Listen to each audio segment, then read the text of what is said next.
वक़ाल नबी सल्लल्लाहु अलैहि वसल्लम अस्हाबी कन्नुजूम फबिअय्यिहिम इक़्तदैतुम इह्तदैतुम व अन अनस रज़ियल्लाहु तआला अन्हु क़ाल क़ाल रसूलुल्लाह सल्लल्लाहु अलैहि वसल्लम अस्हाबी फ़ी उम्मती कल-मिल्हि फ़ी-त्तआम ला यस्लिहु त्तआमु इल्ला बिल-मिल्हि औ कमा क़ाल अलैहि सलातु वस्सलाम।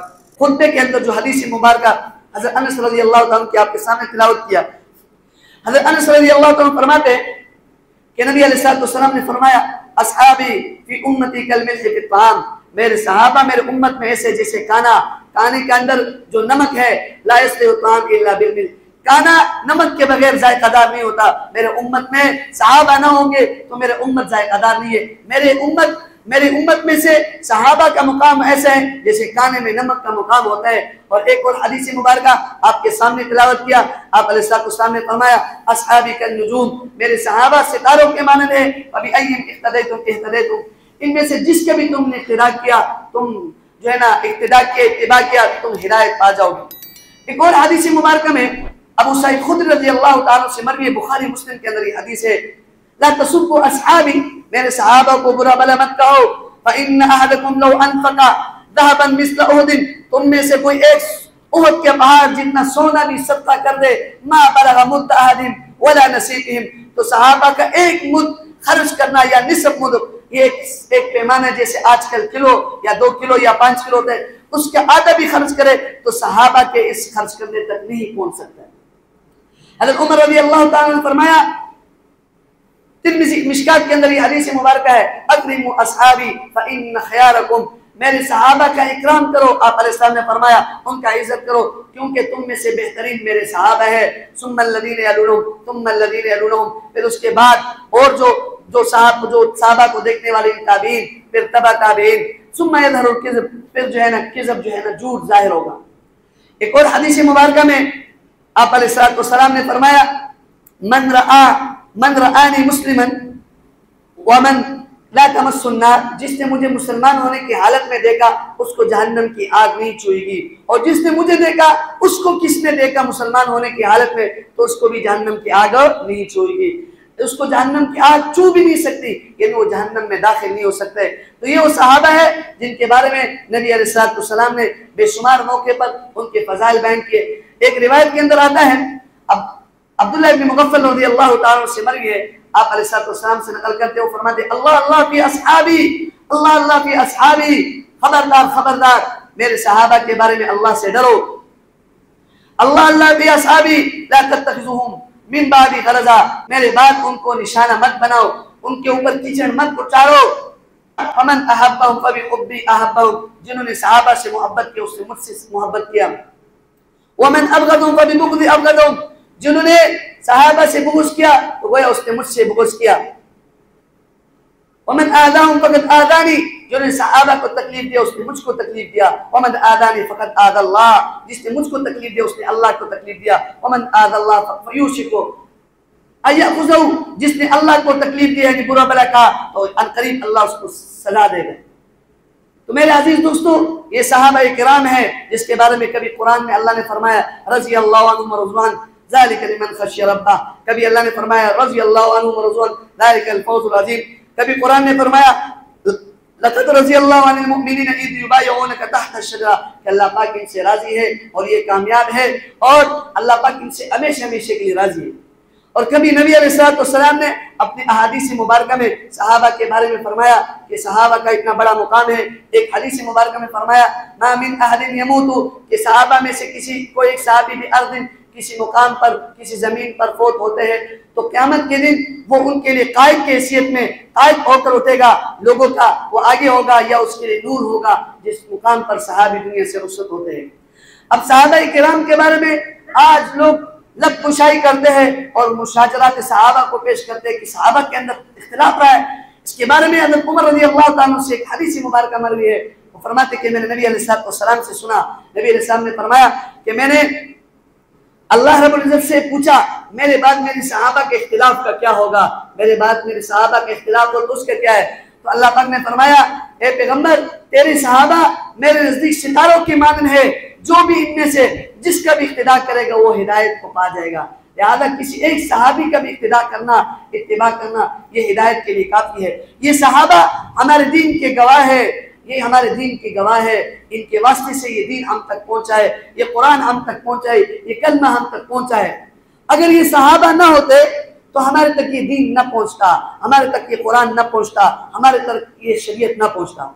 सहाबा ने नबी अलैहिस्सलाम को देखा, उन्होंने अहादीस मुकद्दसा कुरान को सुनते हुए देखा, अहादीस मुकद्दस को सुना और हम तक पहुंचाया। इस अमानत को निहायत दियानत के साथ और हिफाजत के साथ ताबीईन तक पहुंचाया, ताबीईन ने तब ताबीईन तक, और ये सिलसिला चलते चलते ये कुरान और हदीस शरीयत मुताहरा हम तक पहुंचाए। आज जो हम मुसलमान हैं, ये जो कलमा पढ़ रहे, ये सहाबा की बरकत से पढ़ रहे। अगर सहाबा इस दीन को, इस कुरान को, इस शरीयत को अपने तक महफूज करते आगे न पहुंचाते तो हमें कुरान और अहादीस और ये शरीयत कैसे पहुंचना। सहाबा ने कहा ये कुरान है, हमने कहा ठीक है। सहाबा ने कहा ये नमाज है, ये रोजा है, ये ज़कात है, ये अहादीस है, हमने कहा ठीक है। ये सहाबा हमारे गवाह है, हमारे दीन के गवाह है और ये मुतबर है। अगर कोई आदमी सहाबा को बीच से हटाता है और कहते हैं कि हम उनको नहीं मानते, सहाबा की जरूरत नहीं है, तो गोया उसको दीन की जरूरत नहीं है, उसको दीन की जरूरत नहीं है। गोया के वो कहते हैं कि मेरा ईमान सही नहीं है, मेरा कलमा सही नहीं है, मेरा कुरान सही नहीं है, मेरा शरीयत सही नहीं है। गोया के उसने दीन को अपने मरकज से हटा लिया। दीन हमारे पास, शरीयत हमारे पास, कुरान हमारे पास सहाबा इकराम के वास्ते से पहुंचा है। अगर सहाबा को बीच से हटा लिया तो गोया मरकज से हट गया सब कुछ। जैसे नलों के अंदर जो पानी आता है ये हौज से आता है और हौज का पानी साफ तो नलों का पानी भी साफ। अब अगर कोई कहता है कि नलों का पानी जो है ना वो ठीक नहीं है लेकिन हौज का पानी सही है तो ये गलत कहता है। कोई कहते हैं कि सहाबा इकराम को हम मोतबर नहीं मानते लेकिन दीन मानते हैं, तो फिर इसकी बात गलत है, क्योंकि ये दीन हमारे पास सहाबा के वास्ते से आया है। हम उससे ये पूछते हैं, अगर तुम सहाबा को नहीं मानते हो, सहाबा के गवाही को नहीं मानते हो, मोतबर नहीं मानते हो, तो हम तुमसे ये पूछते हैं, नबी अलैहिस्सलाम से ये दीन, ये अहादीस तुमने बराह रास्त सुना है? क्या ये दीन तुम्हारे पास हवाओं में उड़ते हुए आया है या तुमने अपनी तरफ से ये कलमा, ये दीन अपनी तरफ से बना लिया? ये कुरान तुमने किससे सुना है? तो तुम्हारा दीन का एतबार खत्म हो जाएगा, तुम्हारा दीन खत्म हो जाएगा। लिहाजा ये जो नलों के अंदर पानी आता है ये हौज से आता है, हौज का पानी ठीक है तो नलों का पानी भी ठीक है। ये हमारे बड़े हैं और हमने अपने बड़ों का एहतराम करना है। हाँ, आप जरा सोचिए, तवज्जो कीजिए, दुनिया के अंदर, कायनात के अंदर बहुत सारे फिरके हैं, हर किस्म के मजहब के लोग हैं।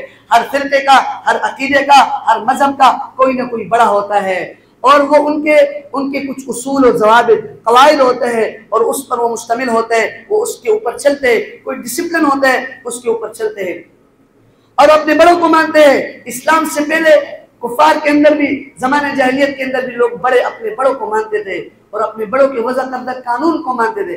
लिहाजा आप देखिए, आज ईसाइयों को देखिए, यहूदियों को देखे, गैर मुस्लिमों को देखे, सिख को देखे, अगरचे उनका कोई दीन नहीं है, वो अवहाम परस्त है, उनका कोई सबूत नहीं है, वो ख्याली तस्वुर, ख्याली दुनिया में है, लेकिन फिर भी उनके बड़े होते हैं और अपने बड़ों को मानते हैं, बल्कि अपने बड़ों के नाम के वो वजीफे करते हैं। इन कादियानी को देखे, इस जिगरी को देखे, तरह तरह के फिरके आपको मिलेंगे। इनके बड़े होते अपने बड़ों का वो अदब एहतराम करते हैं। हमारे बड़े कौन है? मुसलमानों के बड़े सहाबा इकराम है। मुसलमानों के बड़े कौन है? सहाबा इकराम है। आज इस्लाम के नाम पर लेबल लगाकर एक तबका जिसको शिया और रवाफिज कहते हैं और वो अपने बड़ों पर लब कुशाई करते हैं, बोलते हैं और कहते हैं कि सहाबा इकराम नाउज़ बिल्लाह मिन ज़ालिक सारे के सारे मुर्तद थे। शर्म आनी चाहिए तुम्हें। एक चुल्लू भर पानी में डूब कर मरने का मुकाम है कि तुम अपने बड़ों के खिलाफ ऐसे करते हो। सिख, हिंदू, गैर मुस्लिम, ईसाई, यहूदी अपने बड़ों को मानते हो, उनके खिलाफ बकवास नहीं करते, उनके खिलाफ करते। तुम अपने बड़ों के खिलाफ ऐसे बकवास करते हो। जब अपने बड़ों के खिलाफ इस तरह करते हो तो तुम्हारा कोई दीन, कोई मजहब कुछ नहीं रहा। चुनांचे अपनी किताबों में लिखते हैं कि 5 टन पाक बाकी सारा नापाक, यानी 5 अस्तिया 6 सहाबा इकराम कहते ठीक है, बाकी सारे नाउज़ बिल्लाह मिन ज़ालिक मुर्तद है। तो कैसे लोग उनको मुसलमान कहे? ये जो आयत मुबारक मैंने आपके सामने तिलावत किया, इमाम मालिक रहमतुल्लाह अलैह फरमाते इस आयत की रोशनी में तफसील उस्मानी में लिखा है कि जो सहाबा इकराम के साथ बुग़्ज़ रखता है, हसद रखता है, उसके बुग़्ज़ और हसद में जलता है वो काफिर हो जाता है। ये तो हमारे दीन के बड़े हैं।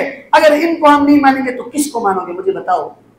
तुम्हारे पास कुरान कहां से आया? तुम्हारे पास कलमा कहां से आया? तुम्हारे पास शरीयत कहां से आया? इन दिनों में बदबख्त लोग सहाबा किराम को गाली गलौज करते हैं। हमारा ईमान है सहाबा के ऊपर, अहले बैत से हम मोहब्बत करते हैं। जो अहले बैत को नहीं मानते, सहाबा को नहीं मानते, हम उनको नहीं मानते, उसके ईमान नहीं रहते। नबी अलैहिस्सलाम से मरवी है, हज़रत अनस रज़ियल्लाहु ताला से ये रिवायत है, इन्ना अल्लाह फ़रज़ अलैकुम तुबा अबी बकर व उमर कमा फ़रज़ अलैकुम सलात व सौम व ज़कात व हज। अल्लाह पाक ने तुम्हारे ऊपर अबू बकर सिद्दीक और उमर रज़ियल्लाहु ताला की मोहब्बत फर्ज किया, जैसे कि नमाज, रोजा, ज़कात और हज फर्ज किया। वमन अनकरा फला तुक़बलु सलातुन वला हज्जुन वला सौम। जो इनकी मोहब्बत का इनकार करेगा तो ना उनका हज कबूल होगा, ना उनका रोजा कबूल होगा, ना उनकी नमाज कबूल होगी। ये तो एक ईमान का हिस्सा है। और फिर सहाबा इकराम पर पहुंचते हैं,